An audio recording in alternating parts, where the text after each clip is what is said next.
Hey guys, my name is Justin and welcome to Hillsborough, where we care about the design behind designer luxury. And if you do too, make sure to subscribe. I don't know, my body just does things and then, you know, the camera catches it sometimes it doesn't, so... Alright, so for today's video, I thought it would be really interesting to kind of take a look. You know, we all go through the process of buying bags and we make decisions, and we maybe save up a certain amount of money, and then we get to a point where we're like, well, should I save a little more? Does it make more sense to actually like keep pushing and maybe get like a nicer bag? What I wanted to bring is not necessarily going to be like, you should get this kind of bag because of this reason, or you should get this kind of bag because of this reason. I wanted to bring up this whole like $500 point on like decision making, because I think $500 is really kind of like the key number when it comes to looking at similar bags with slight differences in a way. I mean, it kind of sounds vague and weird right now, but I promise you it does make sense when we like go through it. But I don't know, let's just get started. Let's just get started.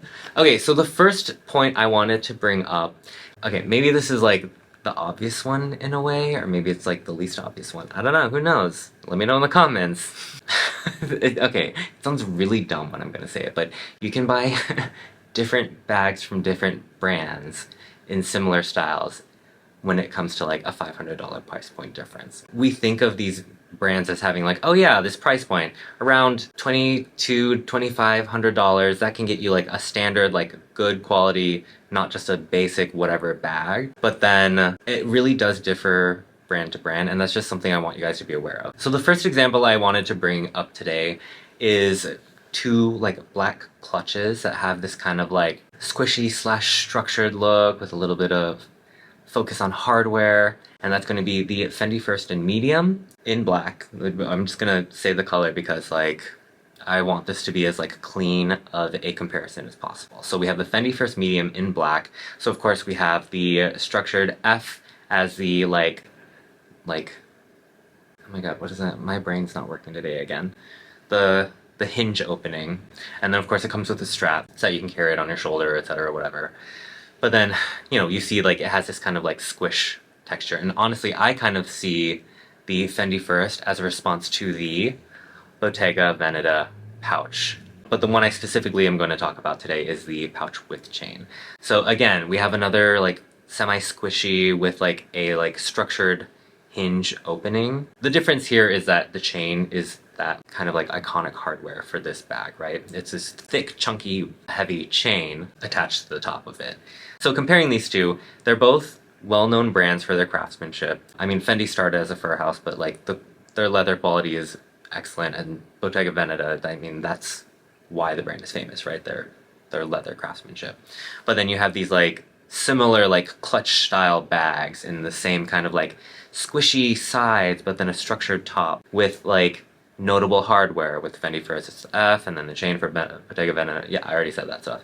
But this is kind of the point, like you can get these two very similar bags, and it just kind of depends on like what your taste is. Like, do you like the chunky thick chain of the Bottega Veneta? Saving up that extra $500 to spend it on that, that's worth it. But then if you don't want something quite that flashy and you like a little bit of brand recognition but maybe in a more subtle way, the Fendi First is the one for you. So that's just the first point. The next point I wanted to bring up is size. So this is something that I think other people have talked about as well. Like when you're looking at these different sizes of bags, obviously choose the one that's meant for you. You have like the Neverfull and like the PM, MM, and GM, and it's like, oh, it's only X amount of dollars more to get the GM. You know, more bag for your buck, but then like it becomes a weekender. It's not very handy to carry. But the specific example I wanted to talk about is the Lady Dior by Dior. Duh. For me, this is a little bit more specific than that whole Neverfull example. Like, the PM Neverfull is obviously like a tiny, MM is like daily, and then GM is like a travel bag. But then when it comes down to the Lady Dior, we have the small bag and the medium, and the price difference there is $500. So what I would suggest in taking into account is, A, what do you want to use it for? Do you want to use it for more like evenings and more like fancy things like dinners, whatever, that kind of stuff? Then for me, I would say like going small totally makes sense. But if you want this to kind of be like your daily driver, obviously a small bag isn't going to necessarily cut it. So going up that one size does make a bit more sense. And really the medium isn't that much bigger. That being said, of course, talking about use totally makes sense. But then another thing that you need to take into account, especially if you maybe don't feel comfortable going into the store, or you just don't want to, or you live far away from one. And this also is good advice for when you're in the store, comparing the sizes. Look at it on your frame. Are you 5'2"? Are you like my sister's like, you know, she's, I'm just kidding. She has a big personality though. For her, if she got the medium, maybe it would like drown her a little bit, I don't know. She's very petite, but then like, you know, I have some friends who like are pushing like 6 something, like they're over 180 centimeters. I'm like, all right, if you get that tiny one, that is going to look like a party bag on you, which, you know, if that's your vibe, go for it. Same on the other way. Like if you have a small frame, but you like the idea of like having a bag that kind of looks big on you, go for it. Like that all comes down to style and how you want the bag to look on you. But when you look at the dimensions of like the difference between like the Lady Dior and the small and the medium, I personally didn't think it was that much of a difference, but then when you actually look at it on the models, it's very apparent. So I don't know, that's just my second point. Size. So the next point I wanted to talk about is going to be about material. Look at the material. I think this is something that I have actually mentioned at least a few times before. When we're talking about bags, quality of bags, or what the house is known for, like a coated canvas versus a leather, obviously there's different benefits to each of them. There's also like issues or questions rather of like longevity and how long each of them last. But ultimately I think it goes down to like the look and what you're willing to put up with when it comes to quality. I use that term loosely because the quality of these bags should always, you know, they should last a long time unless you like abuse it, right? So the example I wanted to talk about is the Gucci Jackie in the size small. So on one hand we have one in the GG Supreme coated canvas, and then we have one in just black leather. For me personally, I'm almost always going to prefer actual leather over a coated canvas. With leather, there's the fact that like it's this breathing material and you need to maintain it, but then if you take care of your leather bags in a really good way, they'll last so long.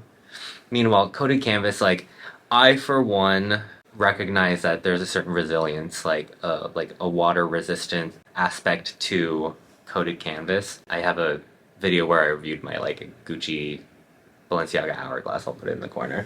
But like I walked with that one in like not like a downpour, but it was raining heavily enough that I had an umbrella, but it got wet and I was like, well, it's coated canvas, so it should be fine. But then for me, it's thinking about what kind of look do you want? Do you want something that has like a monogram, so maybe it's a little bit more flashy? That's typically going to be a coated canvas, at least in the more like affordable sense. Like that's going to be on the lower end of the 500, right? Or is it worth it to you? Maybe you want something a little bit more of a subtle look where you know that there's going to be at least a bit more of like a, I wouldn't say guaranteed longevity, but definitely like a leather has more staying power than I would say a coated canvas does. So is that $500 worth it to you? But for me personally, I would say if you want that like longevity and kind of more of like subtle luxury quality feel, I would go for the leather because I mean, I trust leather more. So if you have like the $500 to spare or you have time to save up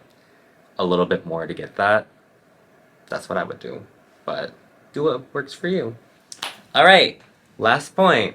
So I think maybe this last one doesn't necessarily make as much sense as the other ones, but like I just feel like I have to mention it because I'm a huge fan of like limited collections. So this is actually a pretty like relevant question for me. The example I'm going to use is a Louis Vuitton bag.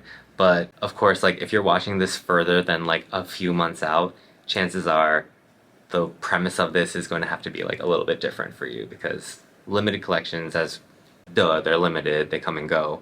But then still my point stands. So the bag I wanted to talk about as an example is the Speedy Bandoulière 25, so 25 centimeters, like that big, I guess. I don't know why, like, yeah, I'll give you the size of this one when I don't talk about the size of any of the other ones, but whatever. My point I wanted to make here is like, of course, like we have the traditional one and then we have this limited edition tennis.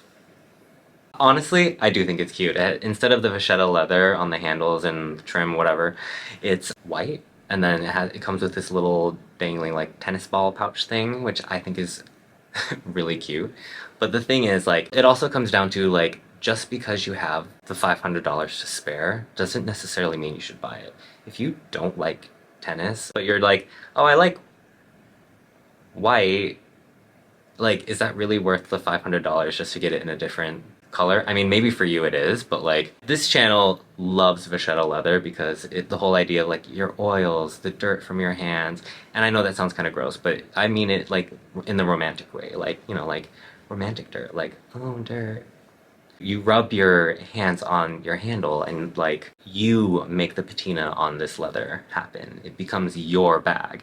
Every mark, every spill, sneeze, I don't know, if you lick the handle, whatever, every kind of discoloration that happens is because of you, and that is something that's so beautiful. You're telling your own story just by using your bag. Meanwhile, like, the white leather, I mean, it'll get dirty, but maybe not for like the nice reasons that the vachetta leather gets dirty, because it's white. I mean, it has that little like tennis ball pouch thingy, so that's cute, but like, it comes down to like, again, like, what do you want from the bag? If you played tennis or you played tennis and you like love it, by all means go for it. And then maybe this is a weird example because it's just like a tennis one, but like, I know like the Loewe Soot Sprite puzzle bag was about like $500 more than like just the regular one. I love the Soot Sprites. Obviously I'm gonna buy that one. But then if you have no connection, please do yourself a favor. I'm almost at the point I'm like, why am I making a point for this one? Like, obviously if the person doesn't like it, they're not gonna buy it. But I think sometimes we get like really like hooked into like, oh, this is limited edition. And I do think it's cute. Maybe it's not like 100% my thing, but it's limited, so I need to get it. And I think it's a good point to just like take a step back, breathe in, and recognize like, no, I actually do want just the standard one because sure, I like neon yellow, but do I play tennis? Oh. I don't know, that was just me talking for a little while about stuff, so I hope you enjoyed. No, but let me know if you guys agree with my opinion or just the way that I view looking at bags in these like kind of like the $500 increments. I think $500 as like an extra amount to like save up for is good because then it gives you more flexibility in your choice of bags. Like, instead of being like, oh no, I actually do like the bigger size, or oh no, I do like the limited edition, but I don't have that extra $500. Instead, you can make the choice between the like more expensive one or like the cheaper, I'm like, still like $3,000 or whatever, but like the more affordable, that sounds really dumb too, but you know, the less expensive bag. And I think that's kind of the important thing, like, using $500 as kind of like a cushion gives you a bit more freedom when you're deciding on a bag. And then making sure it works for you is like the #1 issue. There's no reason to go for the more expensive one unless it works for you. So I just wanted to like get that out there, put it into the universe, and hopefully this helps someone out. But let me know what you guys think, if you guys agree, if you don't, or if you like have any regrets, because I definitely have 0 regrets when it comes to this, because I don't know, I also am the kind of person who, like, I know what I like, no one can tell me like if I like something or not. I did make an accident for my birthday this year, but I quickly corrected it by returning it and getting something I actually liked instead of just falling prey to, I don't know, now I'm just like talking, so. If you like this video, make sure to like and subscribe. It lets me know that you like this kind of content and that you too care about the design behind designer luxury. Until next time, it's all about the Benjamins. Oh wait, that's way too many because we only have 5.